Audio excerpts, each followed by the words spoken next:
اس ماہ کے آخری بدھ کے تعلق سے بھی مختلف باطل عقائد پائے جاتے ہیں۔ کچھ لوگ موضوع اور من گھڑت واقعات کو بنیاد بنا کر اس دن کو یعنی اس ماہ کے آخری بدھ کو یوم غسل صحت مناتے ہیں، اس کے اندر خصوصی طور پر غسل فرماتے ہیں، ہریالی پر قدم رکھنا باعث سعادت سمجھتے ہیں، باغوں میں چہل قدمی کرنا یہ سنت رسول اجر و ثواب کا باعث گردانتے ہیں، اور اسی طرح اس دن مختلف قسم کے کھانا پکانا، پھل فروٹ اور مٹھائیاں کھانا کھلانا، صدقہ و خیرات کرنا یہ اجر و ثواب کا باعث گردانتے ہیں، اور وجہ یہ بتاتے ہیں کہ یہ وہ دن ہے کہ جس دن نبی صلی اللہ علیہ وسلم بیماری سے صحت یاب ہوئے تھے۔ حالانکہ تاریخوں کے اندر ان کے عقیدے کے برخلاف ثبوت ملتا ہے، جیسا کہ تاریخ کی کتاب ہے، سیرت کی کتاب ہے اسد الغابہ، طبقات ابن سعد اور سیرت النبی وغیرہ، ان کتابوں کے اندر صراحت کے ساتھ موجود ہے کہ بدأ برسول اللہ صلی اللہ علیہ وسلم مرضه الذي مات منه، کہ وہ بیماری جس کی وجہ سے آپ صلی اللہ علیہ وسلم کی وفات ہوئی یعنی مرض الموت کی ابتدا کب ہوئی؟ یوم الاربعاء لیلتین بقیۃ من سفر سنۃ 11 فی بیت میمونہ رضی اللہ عنہا کے گھر میں 11 ہجری کو سفر کے مہینے میں، اس مہینے کو ختم ہونے میں 2 دن باقی تھی اور وہ دن بدھ کا دن تھا، اس دن آغاز ہوا۔ ثم انتقل حين اشتد مرضه الى بیت عائشہ، پھر آپ صلی اللہ علیہ وسلم کو عائشہ رضی اللہ عنہ کے گھر منتقل کیا گیا جب آپ کی بیماری شدت اختیار کر گئی۔ وقبض یوم الاثنین ضحى في الوقت الذي دخل فيه المدینہ ل12 من ربیع الاول، اور 12 ربیع الاول کو چاشت کے وقت، جس وقت نبی صلی اللہ علیہ وسلم مدینہ میں داخل ہوئے تھے، سوموار کے دن آپ صلی اللہ علیہ وسلم کی وفات ہوئی۔ تو اس عبارت کے اندر آپ غور کریں کہ نبی صلی اللہ علیہ وسلم کے مرض الموت کی ابتدا سفر کے آخری بدھ کو بتایا گیا ہے، تو پھر ان کا یہ نظریہ رکھنا کہ اس آخری بدھ کو نبی صلی اللہ علیہ وسلم صحت یاب ہوئے تھے کہاں صحیح ہو سکتا ہے؟ تو بالکل برخلاف ہے۔ لہذا پتا چلا کہ اس دن کو یوم غسل صحت منانا، یعنی نبی صلی اللہ علیہ وسلم صحت یاب ہوئے تھے، آپ صلی اللہ علیہ وسلم نے غسل کیا تھا، اس عقیدے کو سامنے رکھ کر غسل کرنا اور خوشیاں منانا اس کی کوئی گنجائش نہیں ہے۔ اسی طرح اس بدھ کے تعلق سے ایک بدعقید یہ بھی رائج ہے کہ کچھ لوگوں کا یہ گمان ہے کہ اگر اس بدھ کو کسی مریض کی عیادت کر لی گئی تو اس بدھ کے اگلا دن یعنی جو جمعرات کا دن ہوگا اس مریض کے قبرستان کی عیادت کی جائے گی۔ مفہوم یہ ہے کہ اگر اس آخری بدھ کو کسی مریض کو دیکھنے چلے گئے، بیمار پرسی کر لی گئی، تو پھر اگلے دن جمعرات کو وفات پا جائے گا۔ ایسی بدعقیدگی کی کوئی گنجائش نہیں اسلام کے اندر۔ اسی طرح اس بدھ کے دن ایک بدعقیدگی یہ بھی ہے کہ مغرب اور عشاء کے درمیان مسجد میں کچھ لوگ جمع ہوتے ہیں اور ایک ایسے کاتب کے ارد گرد حلقہ بنا کر بیٹھتے ہیں جو انبیاء کرام پر سلامت والی آیتوں کو لکھ کر دیتے ہیں، یعنی سلام علی نوح فی العالمین، سلام علی موسیٰ و ہارون، سلام علی ابراہیم، سلام علی المرسلین، اس طرح کی آیتوں کو لکھ کر دیتے ہیں اور اس کاغذ کو جس پر لکھتے ہیں پانی میں ڈبوتے ہیں، اس پانی کو پیتے اور ہدیہ کرتے ہیں، اور یہ عقیدہ رکھتے ہیں کہ اس طرح کرنے سے اس دن نازل ہونے والی تمام بلاؤں سے محفوظ رہیں گے۔ اسی طرح اس بدھ کے تعلق سے ایک اور بدعقیدگی ہے کہ چاشت کے وقت ایک خاص طرح کی نماز ادا کرتے ہیں، 4 رکعت نفلی نماز ادا کرتے ہیں، اور اس کا طریقہ کیا ہوتا ہے کہ ہر رکعت میں 17 مرتبہ سورہ فاتحہ اور سورۃ الکوثر، 50 مرتبہ سورۃ الاخلاص اور ایک مرتبہ معوذتین یعنی سورۃ الفلق اور سورۃ الناس پڑھتے ہیں، اور سلام کے بعد 360 مرتبہ یہ ٹکڑا اللہ غالب علی امرہ ولکن اکثر الناس لا یعلمون، اور 3 مرتبہ سبحان ربک رب العزت عما یصفون وسلام علی المرسلین والحمد للہ رب العالمین پڑھتے ہیں، اور پھر اس کے بعد فقراء مساکین میں روٹیاں تقسیم کرتے ہیں۔ اور عقیدہ کیا رکھتے ہیں کہ اس طرح نماز ادا کرنے سے اور یہ عمل انجام دینے سے اس دن جو آفتیں نازل ہوتی ہیں، جو پچھلے جمعہ کے اندر آپ کو بیان کیا گیا تھا کہ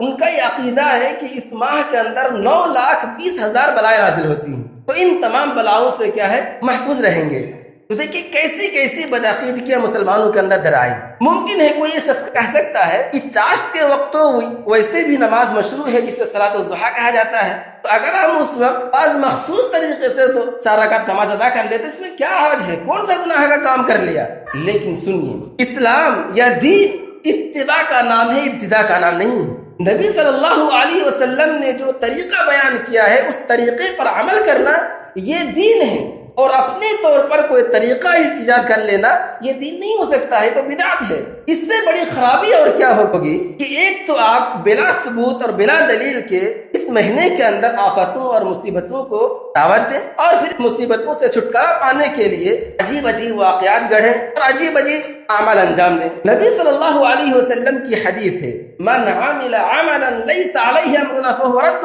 جس شخص نے کوئی ایسا عمل انجام دیا جس پر ہمارا مہر نہیں وہ عمل مردود ہے، اور من احدث فی امرنا هذا ما ليس منه فهو رد، اور بدعت وکل بدعت ضلالہ وکل ضلالۃ فی النار، کہ ہر بدعت گمراہی ہے اور گمراہی کا انجام کیا ہے؟ وکل ضلالۃ فی النار، جہنم ہے۔ پتہ چلا صرف اچھا عمل دیکھ کر انجام دے لینا دین نہیں ہے۔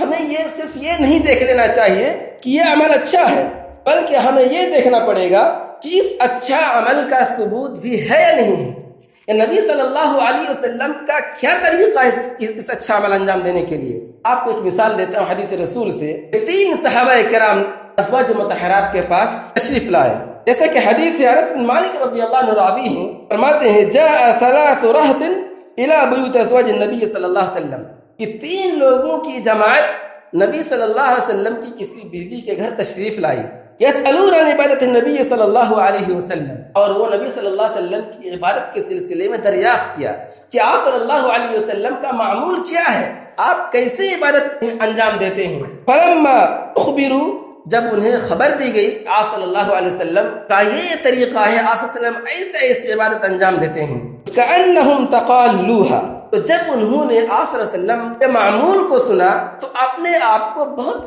کم تر سمجھا۔ فقال، انہوں نے کہا این نحن من النبی صلی اللہ علیہ وسلم، کہ نبی صلی اللہ علیہ وسلم کے مقابلے میں ہماری کیا حیثیت ہے؟ قد غفر اللہ له ما تقدم من ذنبه وما تأخر، کہ نبی صلی اللہ علیہ وسلم کے اگلے پچھلے سارے گناہوں کو معاف کر دیے گئے ہیں، اس کے باوجود آپ صلی اللہ علیہ وسلم اس طرح عبادت انجام دیتے ہیں، پھر ہماری کیا حیثیت ہے؟ لہذا ان لوگوں نے یہ فیصلہ کیا، قال احدهم اما انا فانی اصلی اللیل ابدا، کہ ان میں سے ایک شخص نے کہا کہ رہی بات میری تو میں پوری کی پوری رات عبادت ہی کروں گا، پوری کی پوری رات نماز پڑھوں گا۔ کیا کہا؟ نماز پڑھوں گا۔ وقال آخر، اور دوسرے شخص نے کہا انا اصوم الدہر، کہ میں ہمیشہ روزہ رکھوں گا، ولا افطر، کبھی افطار نہیں کروں گا، یعنی ہر روز روزہ رکھوں گا۔ وقال آخر، اور تیسرے شخص نے کہا